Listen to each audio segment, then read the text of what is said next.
واقعہ سلطان صلاح الدین ایوبی قسط نمبر 237 اپنا اسلامک اسٹوڈیو۔ ناظرین، کمانڈر کو جس نے پکڑ رکھا تھا اس نے اپنے گھوڑے کو ایڑ لگا دی۔ گھوڑا تیز چلا تو کمانڈر اپنے گھوڑے سے گرنے لگا۔ اندھیرے سے دو اور آدمی دوڑے آئے، انہوں نے کمانڈر کو بے بس کر لیا۔ یہ سازندے تھے جو دراصل تربیت یافتہ چھاپا مار سپاہی تھے۔ ان میں سے 2-3 زہرا کے پیچھے گئے تھے اور انہیں راستے میں دیکھ کر اندھیرے سے فائدہ اٹھاتے ہوئے ان کے تعاقب میں آ رہے تھے۔ ناظرین، سنتریوں کے گھوڑوں پر سوار ہو کر آنے والے ان کے ساتھی تھے۔ ان میں سے کسی نے کہا، انہیں زندہ لے چلو۔ یہی حکم ملا تھا کہ کوئی مشتبہ آدمی نظر آئے تو اسے زندہ لے آؤ۔ ناظرین، کمانڈر اور زہرا کو جب پہاڑیوں کی طرف لے جایا جا رہا تھا تو انہوں نے دیکھا کہ کشتیوں میں سے حبشی سامان اتار رہے تھے۔ یہ جنگی سامان اور رسد تھی۔ پہاڑیوں میں دور اندر ہزاروں حبشیوں کا ہجوم ابھی تک خاموش بیٹھا تھا۔ شعلہ کبھی کا بجھ چکا تھا۔ مذہبی گیت کی آوازیں سنائی دے رہی تھی۔ حبشیوں پر طلسم طاری تھا۔ ان کی جذباتی کیفیت کچھ اور ہوئی جا رہی تھی۔ ناظرین، وہ اپنے آپ کو ان حبشیوں سے برتر سمجھنے لگے تھے جو سوڈان میں رہ گئے تھے۔ گیت گانے والے خاموش ہو گئے۔ اچانک سامنے پہاڑی پر چمک نظر آئی تھی، جیسے بجلی چمکی ہو۔ چمک پھر پیدا ہوئی جو مستقل روشنی بن گئی۔ یہ روشنی ابو سنبل کے چہرے پر پڑ رہی تھی۔ کچھ پتہ نہیں چلتا تھا کہ روشنی کہاں سے آ رہی ہے۔ یوں لگتا تھا جیسے ابو سنبل کا چہرہ اپنی روشنی سے روشن ہو گیا ہو۔ روشنی بجھ گئی۔ ذرا سی دیر بعد روشنی پھر نظر آئی۔ سب نے دیکھا کہ ابو سنبل کے پہاڑ جیسے بت کی گود میں سے ایک آدمی اترا اور آگے چل پڑا۔ بت کے پیچھے سے 4 آدمی نمودار ہوئے۔ سب ایک ایک سفید چادر میں ملبوس تھے، جنہوں نے کندھوں سے پاؤں تک جسم کو ڈھانپ رکھے تھے۔ جو آدمی بت کی گود سے آیا تھا وہ کوئی بادشاہ معلوم ہوتا تھا۔ اس کے سر پر تاج تھا اور تاج پر ایک مصنوعی سانپ کے پھن کا سایہ تھا۔ اس کا چوغا لال رنگ کا تھا۔ ناظرین، روشنی جو معلوم نہیں کہاں سے آ رہی تھی اس آدمی پر پڑ رہی تھی۔ اس کے چوغے پر ستارے تھے جو روشنی میں چمکتے اور ٹمٹماتے تھے۔ اس کے ہاتھ میں برچھی اور دوسرے میں ننگی تلوار تھی۔ تلوار بھی چمکتی تھی۔ سفید چادروں والے آدمی اس کے پیچھے آئے۔ وہ ڈھلان سے اتر رہے تھے اور روشنی ان کے ساتھ ساتھ آ رہی تھی۔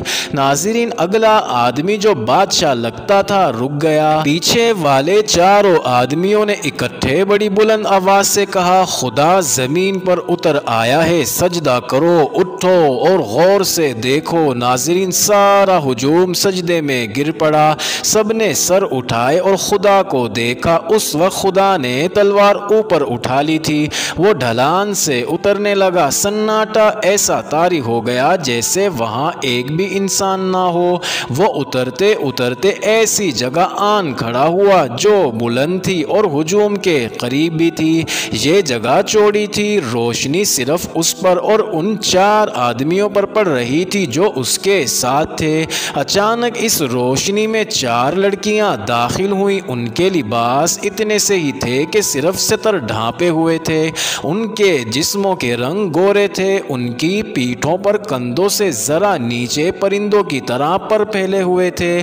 ان کے بال کھلے تھے۔ وہ یوں حرکت کرتی تھی جیسے اڑ رہی ہوں۔ وہ رقص کی اداؤں سے اس بادشاہ یعنی حبشیوں کے جھوٹے خدا کے ارد گرد گھوم کر وہیں کہیں غائب ہو گئیں، شاید چٹان کے پیچھے اتر گئی تھی۔ ناظرین، اس وقت 4 آدمی کمانڈر اور زہرا کو وہاں ایک غار میں لے گئے اور ایک کمرے میں داخل کر دیا۔ ایک آدمی باہر چلا گیا۔ وہ واپس آیا تو اس کے ساتھ ایک اور آدمی تھا۔ اسے بتا دیا گیا کہ یہ چوکی کا کمانڈر ہے اور یہ رقاصہ ہے اور انہیں دریا کے کنارے سے اس وقت پکڑا گیا جب کشتیاں سامان اور مزید حبشیوں کو اتار رہی تھی۔ تم انہیں بڑے اچھے وقت لائے ہو۔ اس نے کہا، یہ بدبخت حبشی انسانی قربانی قربانی مانگ رہے تھے، ہم نے القند کے کہنے پر خدا کی آواز میں اعلان کر دیا تھا کہ ایک مرد اور ایک عورت کی قربانی دی جائے گی۔ ہمیں کہیں سے ایک مرد اور ایک عورت کو اغوا کر کے ان کے حوالے کرنا تھا۔ تم نے ہمارا مسئلہ حل کر دیا۔ معلوم ہوتا ہے کہ ہم کامیاب ہوں گے۔ ہر کام پوری کامیابی سے ہو رہا ہے۔ قربانی کے لیے اپنے آپ ہی 2 انسان آ گئے ہیں۔ حبشیوں نے خدا دیکھ لیا ہے؟ ایک نے پوچھا۔ اگر تم وہاں تھے تو دیکھتے کہ ہم نے کیسی استادی سے انہیں خدا دکھایا ہے۔ اس نے جواب دیا، بت کے سامنے والی پہاڑی سے جلتے ہوئے فلیتے والے 2 تیر چلائے گئے۔ تیر اندازوں نے اندھیرے میں ایسا نشانہ باندھا کہ صحیح جگہ پر تیر گرے۔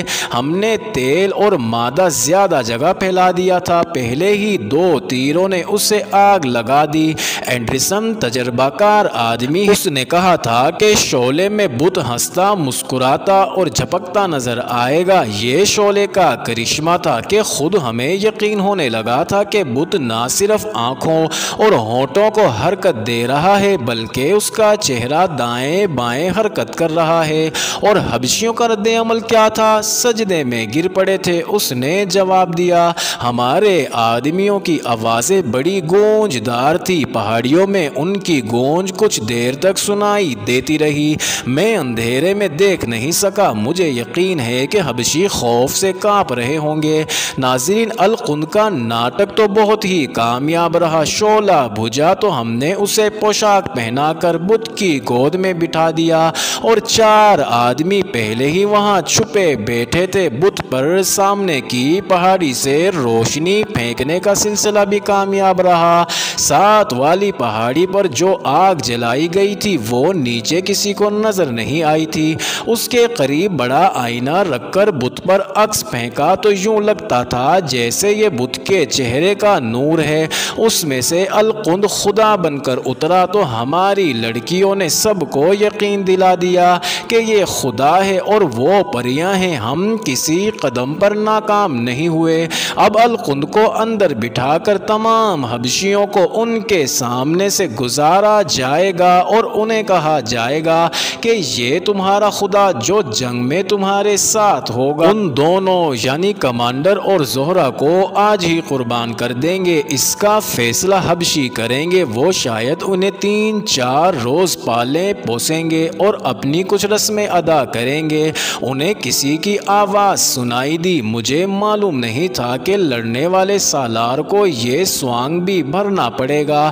3-4 آدمیوں کی ہنسی سنائی دی۔ کسی اور نے کہا، اس کے بغیر ان حبشیوں کو لڑانا آسان نہیں تھا۔ بہرحال آپ کو اس سوانگ کی بہت زیادہ قیمت مل رہی ہے۔ پورا مصر، ناظرین، یہ القند اور اس کے ساتھیوں کی آوازیں تھیں۔ وہ قریب آئے تو ان دونوں نے بتایا کہ ایک مرد اور ایک عورت اتفاق سے ہاتھ آ گئی ہیں، انہیں حبشیوں کے حوالے کیا جا سکتا ہے۔ القند نے یہ پوچھا کہ یہ دونوں کون ہیں؟ وہ سر سے تاج اتار کر اس کمرے میں چلا گیا جہاں کمانڈر اور زہرہ کو رکھا گیا تھا۔ ناظرین، القند کمانڈر کو نہ پہچان سکا، کمانڈر نے اسے پہچان لیا۔ کمانڈر کے کانوں میں وہ باتیں بھی پڑ گئی تھیں جو باہر ایک آدمی دوسرے کو سنا رہا تھا۔ اس نے اس کے منہ سے کئی بار القند کا نام سنا تھا اور اسے یہ بھی معلوم ہو گیا تھا کہ اسے اور زہرہ کو قربان کیا جائے گا۔ القند اس کے سامنے آیا تو اسے اس پر حیرت نہ ہوئی کہ اس کا سالار یہاں کیسے آ گیا ہے۔ القند یہ کہہ کر باہر نکل گیا کہ ان دونوں کو حبشیوں کے مذہبی پیشواؤں کے حوالے کر دو۔ ناظرین، اب کچھ لمحے کے لیے چلتے ہیں دوسری جانب، لیکن آپ اپنی توجہ برقرار رکھیے گا۔ ناظرین، 3-4 روز بعد قاہرہ میں العادل نے علی بن سفیان کو بلایا اور کہا، 3-4 دنوں سے سالار القند نہیں مل رہا، میں اسے جب بھی بلاتا ہوں